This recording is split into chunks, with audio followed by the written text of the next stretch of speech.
Hey friends, welcome back to my channel. I am doing a homestead and garden update, and this sky is looking awfully ominous.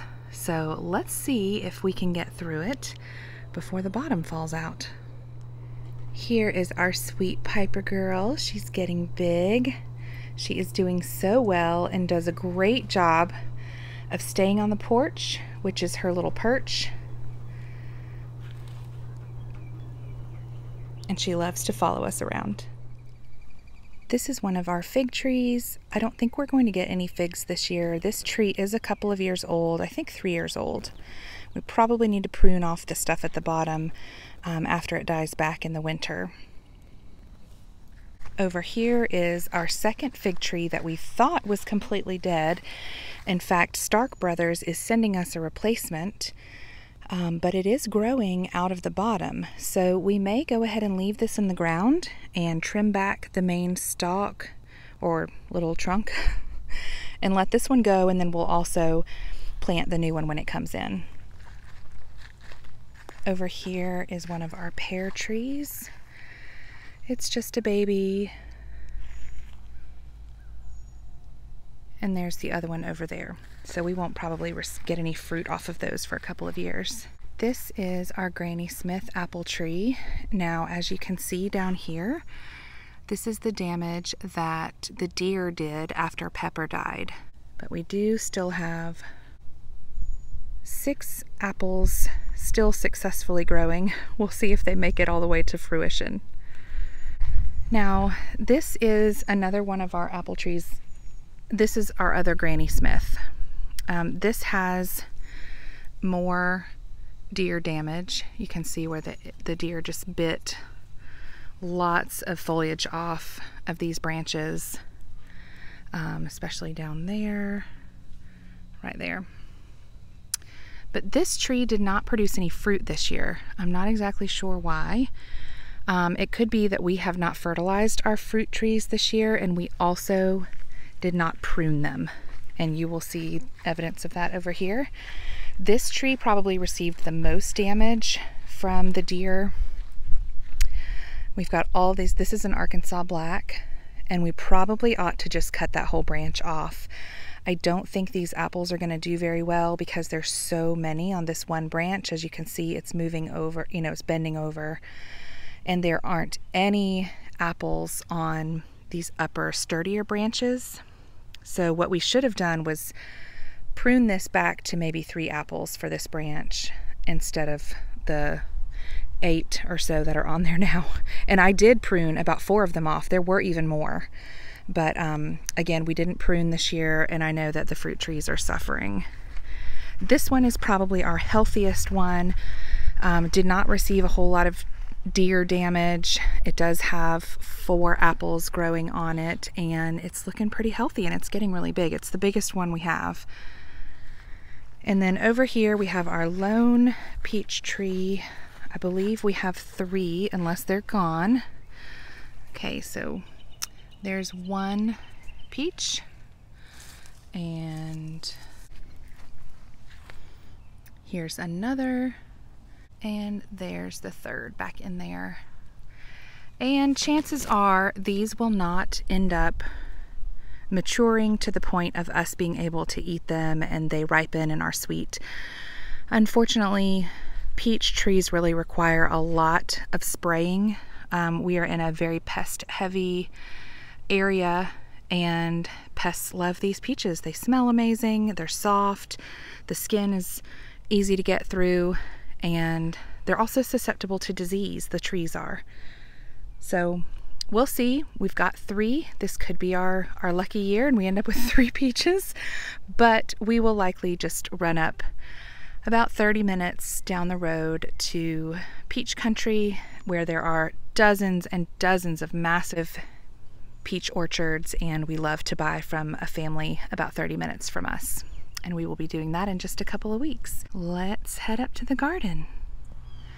I don't know if you saw my May update, but our blueberries have done better this year than they've ever done before. But as you can see from this one right here, the birds are picking them off one by one. So And the weeds are pretty bad this year. Ooh, that's a good one. It's semi-sweet.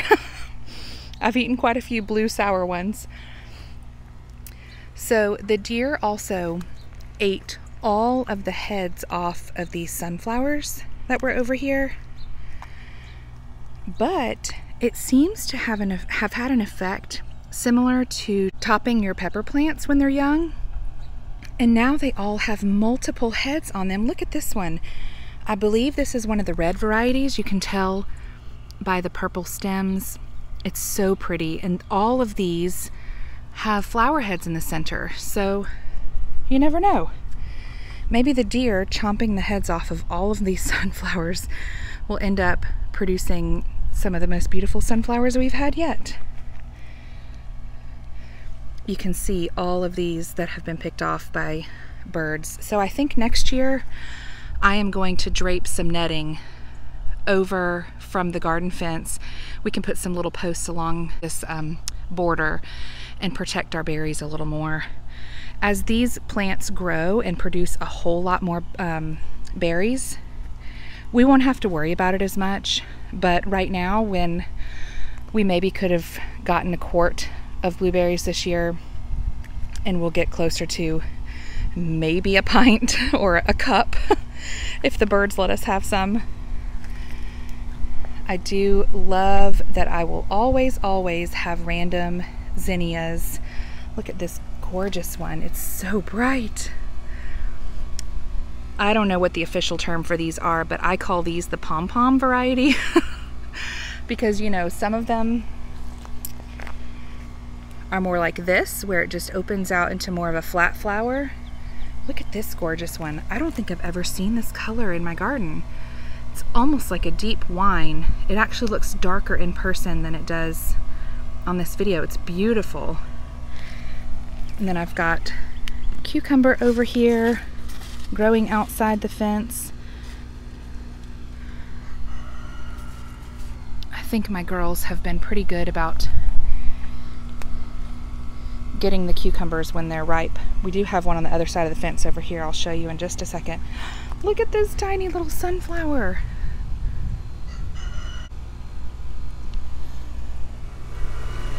So pretty.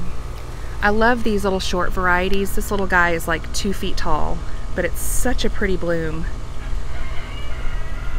Not exactly sure how this guy ended up facing the wrong way.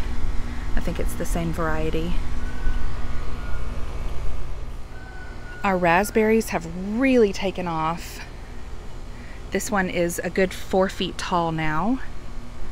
And this is the one that my neighbor gave us last year. And then these are the 6 that she gave us this year. There's one, another one, another one, another one, and there's 2 more smaller ones right there. Piper! And then here is my big tall row of sunflowers. I gotta show you this one. It just opened up about 2 days ago. It's beautiful. I love these dark ones. And look at all the other blooms going all the way down the stalk.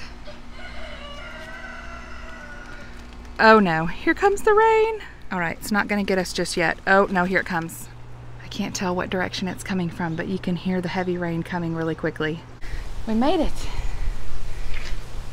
We didn't get wet. All right, well, this garden tour is to be continued. I am not sure this rain is going to pass before the sun sets, so we'll try again in the morning.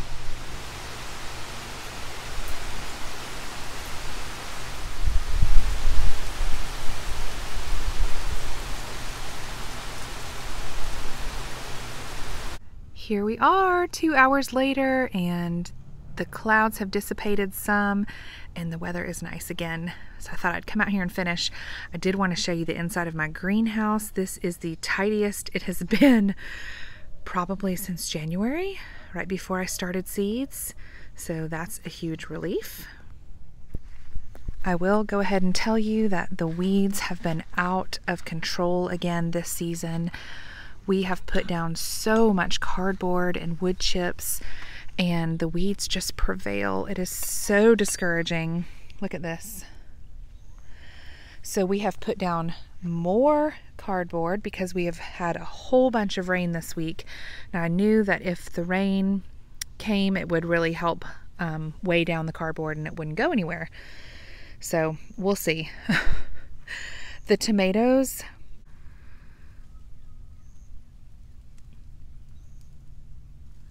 I love the shapes of some of these. Look at those.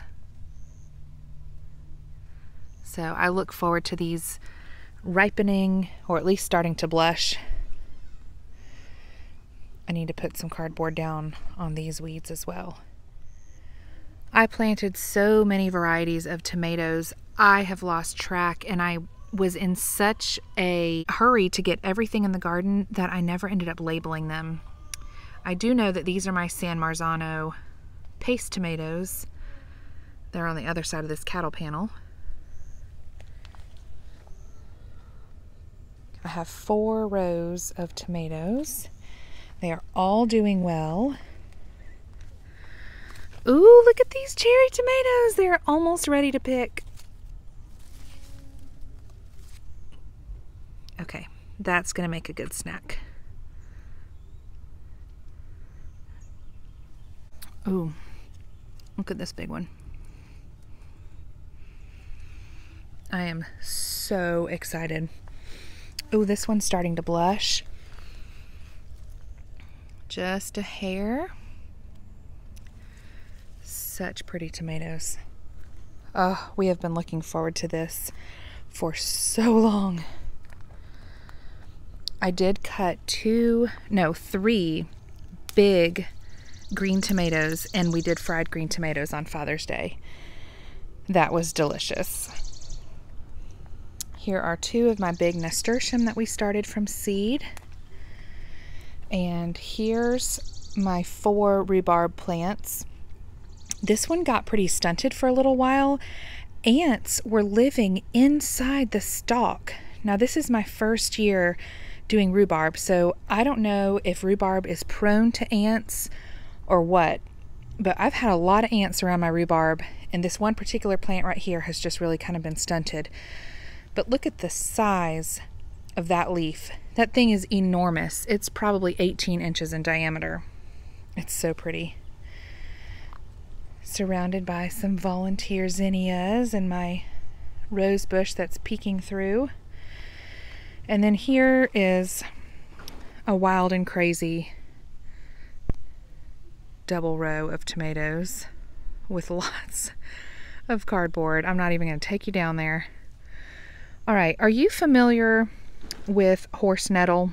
Well, let me show you the basil real quick. Here are 3 basil plants. And there are 3 more.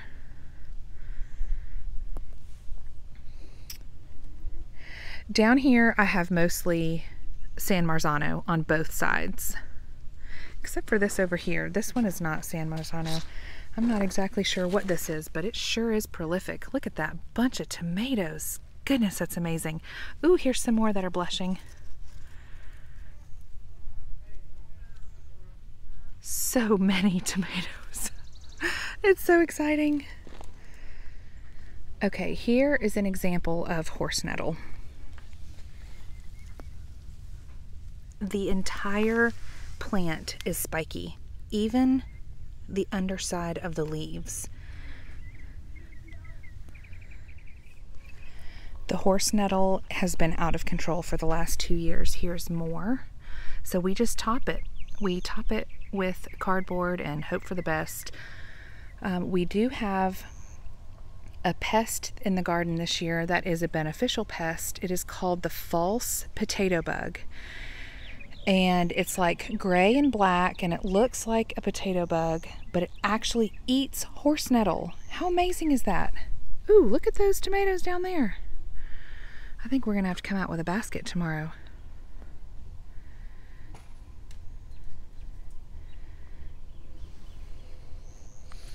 All right, here is my little bitty tower garden that's got some struggling strawberries. I think for sure after this year, Oh, yikes. This one looks almost dead. That is not good. After this season, I will take these out. I am just not diligent enough to to water potted plants in the main in-ground garden. I really need them in the ground next to a drip hose. Because unfortunately these are just getting water when it rains because I forget. But we've had quite a bit of strawberries. I usually just come out and have a snack because there aren't that many at a time. They're new plants. So this is the 4th row of tomatoes. There's a whole bunch of horse nettle mixed in there. This row and the row behind it never got tied up. You can see the yarn. I use 100% cotton yarn to tie up the main stalks of my plants, and I prune them back pretty heavily, and they do pretty well and stay fairly disease resistant. But I never got around to this other double row, and so a lot of these are really just kind of sprawling across the ground. Okay, this is one of my favorite parts of my garden this year. Let me work my way around the bean tunnel. This never happened last year. Look at this bean tunnel trellis, watch. It's magical. They have met at the top and are crossing over. It's so beautiful. I love it. Look at all these beans. We just picked a ton 2 nights ago, and we have all of these. It's just exploding. If you pick them really small, they're really good to eat raw. So good. These are Kentucky pole beans. Last year, I canned a whole bunch and discovered they had strings. I was so bummed. But I tried to pull the strings off the ones that we're getting this year, and they're not coming off. And when I eat them raw, I don't taste or feel a string at all. So I'm going to boil some of these and see if they have a string. Maybe I got a stringless variety and didn't even realize it. All right, over here, I've got a couple of okra plants around the cucumbers. I don't know how. Hello, Piper. I don't know how I missed this big old cucumber when we were on the other side of the fence. That is a little overgrown. And then we've got one right here. That one is perfect.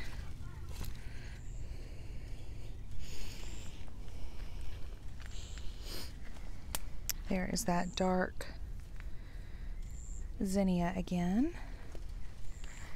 And here's some more okra. There's one. I'll probably pull these tomorrow. Get down. And there's one. Hi. Hello. And then I have probably 100 volunteer ground cherry plants all over the garden and surrounding area. It's crazy. Here are some more nasturtium, and there are some volunteer marigolds from seeds that dropped last year. So I look forward to these blooming. They were so beautiful and really tall last year. And then over here, my peppers are doing well. I feel like they were a bit stunted because we had such crazy weather for a while. The ones at the other end are, some of them are a little bit pale and they just haven't really taken off yet. It's pretty crazy. I mean, we are in zone 8A and we are in the deep south and we have not had very hot weather yet.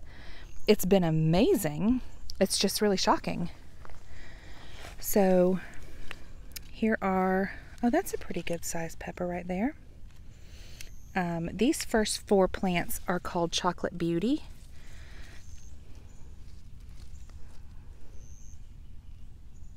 they're really pretty. But they will turn a rich chocolate brown before it is time to harvest them. Here are some banana peppers.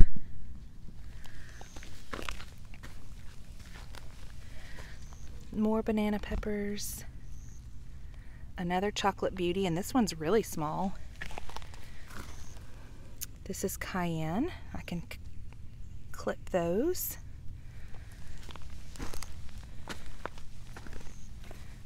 This one is Tabasco. Here are some other Tabasco.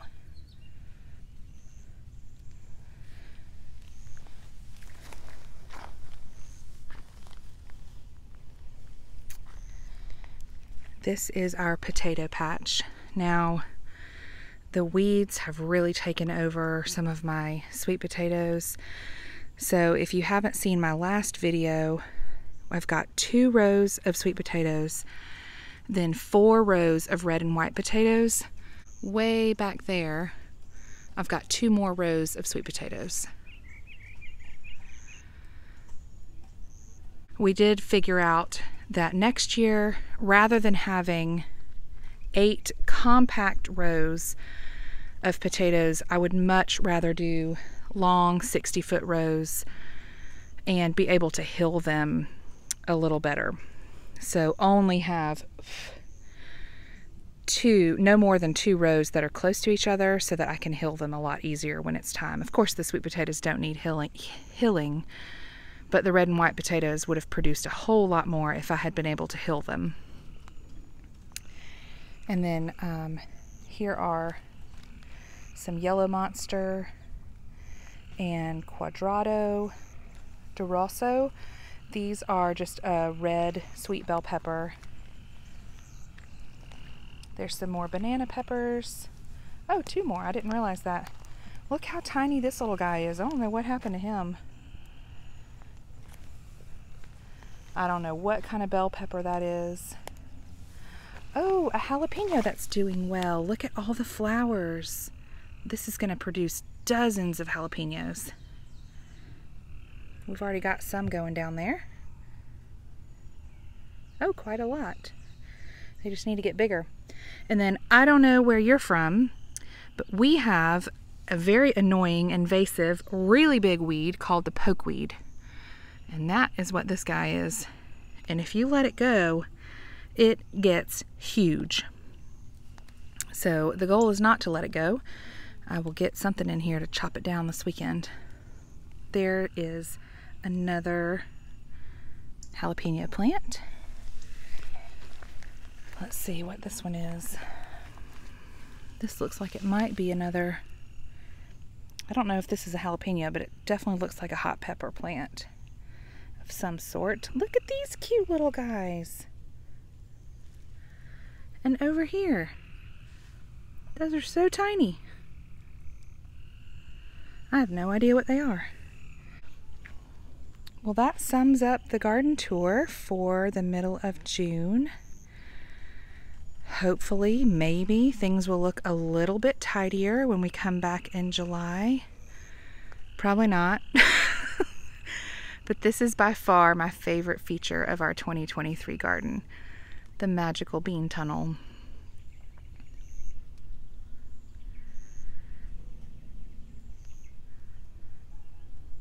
I love the farm after a good rain. Thanks for watching.